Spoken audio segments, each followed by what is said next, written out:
আচ্ছা, একটা সম্পর্কে তৃতীয় ব্যক্তি কখন আসে, অর্থাৎ থার্ড পার্সন কখন আসে? আজকাল যে কোনো সম্পর্কেই এটা একটা বড় সমস্যা। কম বেশি সবাই আমরা এই সমস্যার সম্মুখীন হই। আমাদের মধ্যে অনেকেই এই সমস্যাকে খুব ভালোভাবে ওভারকাম করি, খুব ম্যাচিওরলি হ্যান্ডেল করি। আবার এরকম অনেকেই আছি যারা আমাদের সম্পর্কটাকে হারিয়ে ফেলি, তাই না? কিন্তু এই থার্ড পার্সন বা তৃতীয় ব্যক্তি একটা সম্পর্কে কেন আসে? কখনো কি এই প্রশ্নটা আমরা নিজেদেরকে করেছি? বা এটা নিয়ে কি আমরা ভেবেছি কখনো যে কেন আসে? যদি আসে তবে আমরা বিচলিত হয়ে পড়ি। যদি আসে আমাদের মধ্যে ঝগড়াঝাটি হয়, কেউ সম্পর্ক টেকাতে পারি, কেউ সম্পর্ককে টেকাতে পারি না। কিন্তু একটা সম্পর্কে কেন থার্ড পার্সন আসছে, সেই প্রশ্নের উত্তর কিন্তু আমরা কেউই খুঁজি না। সো ফ্রেন্ডস, আমি শোভন আছি তোমাদের সাথে এবং তোমরা দেখছো অনুভূতি অরিজিনাল। আজকের ভিডিওতে আমরা সেই বহু চর্চিত প্রশ্ন, একটা সম্পর্কে থার্ড পার্সন কেন আসে, তার উত্তরটি খুঁজব। প্রশ্নটা বহু দিনের, প্রশ্নটা বহু মানুষের, কিন্তু তার সঠিক উত্তরটা আমরা কেউ জানি না। একটা সম্পর্ক যখন তৈরি হচ্ছে তখন দুটো মানুষের মধ্যে হচ্ছে। দুটো মানুষ যারা একে অপরকে পছন্দ করে বা একে অপরকে ভালোবাসে, তারা সম্পূর্ণ নিজেদের ব্যক্তিগত স্বার্থে বা সম্পূর্ণ নিজেদের ডিসিশনে একটা সম্পর্কের জন্ম দিচ্ছে। আমরা কি কখনো ভেবে দেখেছি যে যখন এমন একটা সম্পর্ক তৈরি হচ্ছে তখন কিন্তু আমরা কারো পারমিশন নিতে যাই না, আমরা কারো সাজেশনও নিতে যাই না যে আমি কি সম্পর্কে জড়াবো, আমার কি রিলেশনশিপটা করা উচিত? এমন ছোট ছোট অনেক প্রশ্নের উত্তর কিন্তু আমরা কারো কাছে খুঁজতে যাই না। কিন্তু সমস্যাটা কোথায় বলো তো? সমস্যাটা হচ্ছে যখন তোমার সেই সম্পর্কে কোনো ঝামেলা হচ্ছে বা সেই সম্পর্ককে তুমি ম্যাচিওরলি হ্যান্ডেল করতে পারছো না, তখন তোমার দরকার পড়ে যে কারো একজনের সাজেশনের।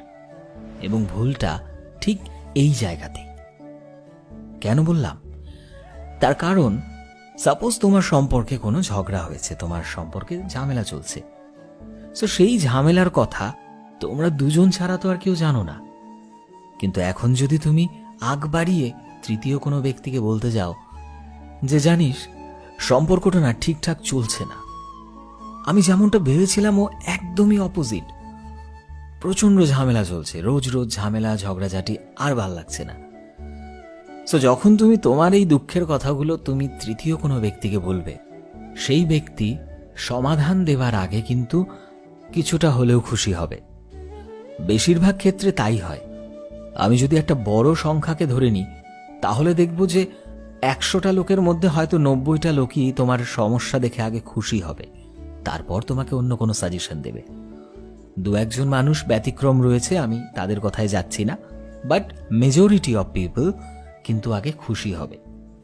এইবার এখানেই তুমি তোমার প্রথম ভুলটা করলে, যে তুমি তোমার ব্যক্তিগত জীবনের কিছু সমস্যা, কিছু সিক্রেট তুমি অন্য কারো সামনে তুলে ধরলে। এবার বিষয়টা হচ্ছে যে সম্পর্কটা তোমার, পার্টনার তোমার, ঝামেলাটাও তোমার। তাহলে বাইরের লোকের চাইতে তো তুমি বেশি ভালো করে জানবে যে সেই সম্পর্কে ঝামেলাগুলো কেন হচ্ছে, বা বলা ভালো যে তোমরা দুজন পার্টনার ভালো জানবে, তাই না? কোনো তৃতীয় ব্যক্তি তো জানবে না। সেই তৃতীয় ব্যক্তি পার্টিকুলার একটা মোমেন্টের কথা জানছে, সেই মোমেন্টের ওপর জাজ করে তোমাকে সাজেশন দিচ্ছে। হয়তো সে সঠিক সাজেশনটা দিচ্ছে না, এবং যেটা ফলো করতে গিয়ে তোমার সম্পর্কটা ভেঙে যাচ্ছে এবং তৃতীয় ব্যক্তির বেনিফিট হচ্ছে। কি তাই তো? তাই সবার আগে যখন ঝামেলা হচ্ছে, নিজেরা সর্ট আউট করার চেষ্টা করো, নিজেরা কথা বলো। কথা বললে অনেক সমস্যার সমাধান হয়, বিশ্বাস করো। আর রইল ঝগড়াঝাটির কথা। আমার মতে একটা সম্পর্কে মতানৈক্য থাকাটা খুব জরুরি, কারণ সর্বদা যদি দুজন মিলে একই বিষয়ে সহমত পোষণ করতে থাকি, তাহলে তো একটা সময় পর আর কথাই থাকবে না আমাদের মধ্যে, একটা সময় পর ভালো লাগা থাকবে না, একটা সময় পর সেই মানুষটাকে আর জানার ইচ্ছেই থাকবে না। সুস্থ স্বাভাবিক সম্পর্কের গোপন চাবিকাঠি বৈপরীত্যের মধ্যেই লুকিয়ে আছে। সহমত পোষণ তো রাজা প্রজা এদের মধ্যেও হয়ে থাকে, সেটা তো আর ভালোবাসা নয়, নিছক মেকি প্রেম, তাই না? তাই যেহেতু মতানৈক্য থাকাটা জরুরি, তাই স্বাভাবিকভাবেই ঝগড়া আসবে, সম্পর্কে বাদ বিবাদ চলবে। সো যখন এসব চলছে তখন একটু নিজেদের মধ্যে ইন্ট্রোস্পেক্ট করো, নিজেদেরকে জাজ করো। তোমরা দেখবে কথাবার্তার মাধ্যমে তোমরা নিজেরাই সর্ট আউট করে ফেলছো, আর তৃতীয় কোনো ব্যক্তিকে ডাকতে হচ্ছে না। পয়েন্ট নাম্বার 2, তোমার পার্টনারকে একটু সময় দাও। আমি বলছি না তোমার সারাদিনে 24 ঘন্টার 24টা ঘন্টাই তুমি তাকে দিয়ে দাও, সেটা কখনো সম্ভব নয়। আর কেউ যদি সেটা করে তাহলে একটা সময় পর সম্পর্ক ভীষণ বোরিং হয়ে যাবে।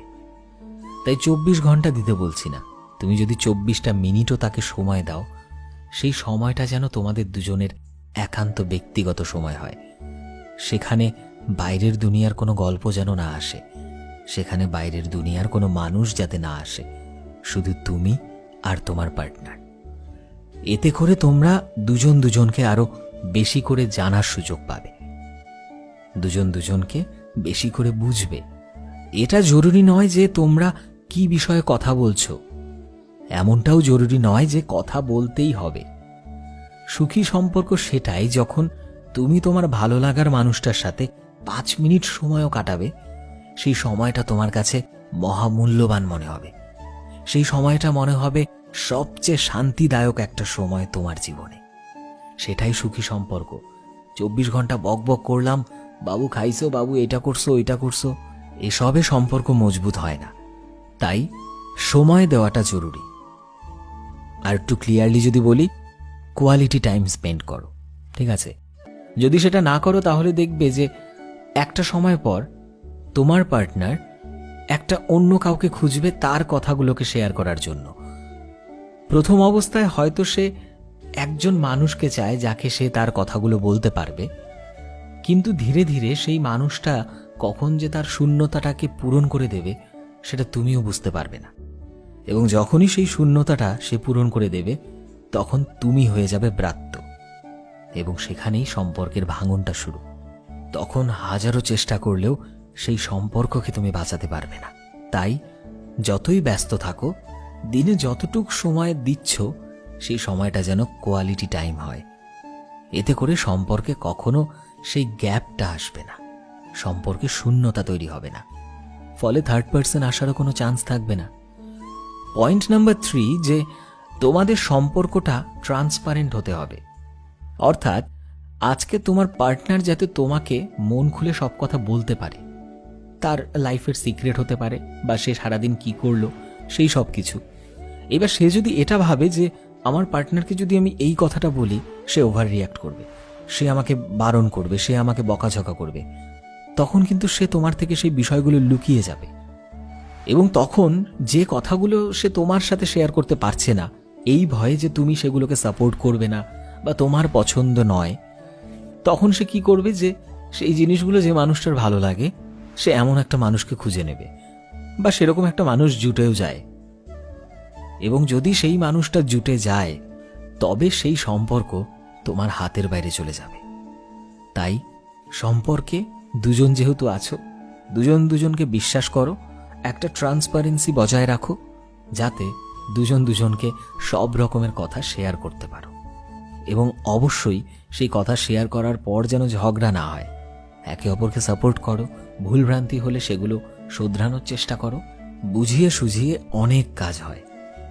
কথাবার্তার মাধ্যমে দুদেশের যুদ্ধবিরতি হয়ে যায়, সেখানে এটা তো একটা সম্পর্ক, তোমাদের দুজনের ব্যাপার, যেখানে দুজন দুজনকে এত ভালো করে চেনো, তাহলে সেখানে কেন বিরতি আসবে বলো?